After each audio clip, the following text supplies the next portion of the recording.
আসসালামু আলাইকুম। আশা করি আপনারা সবাই ভালো আছেন। আমি আজকে আপনাদেরকে তৈরি করে দেখাবো চাপা শুটকির ভর্তা।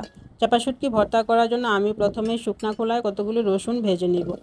তারপর ভেজে নিব হালকা করে পেঁয়াজ।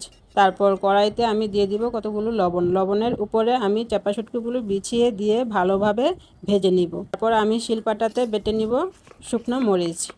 শুকনো মরিচের সাথে আমি একে একে দিয়ে দিব শুটকি এবং রসুন। তারপর ভালো করে শুটকি রসুনগুলো বেটে নিব। শুটকি রসুন বাটার পর আমি এটার সাথে মিলিয়ে নিব পেঁয়াজগুলোকে আমি আধা ছেঁচা করে নিব। সাথে দিয়ে দিব অল্প পরিমাণ মতো লবণ। পেঁয়াজগুলো আধা ছেঁচা করে ভর্তার সাথে মিলিয়ে নিলেই কমপ্লিট হয়ে গেল আমার ভর্তা তৈরি। এখন আমি ভর্তাটাকে পান্তা ভাতের সাথে পরিবেশন করব। ভিডিওটি ভালো লাগলে লাইক, কমেন্ট, শেয়ার করে গ্রামীণ হেসেলের পাশে থাকবেন। আল্লাহ হাফেজ।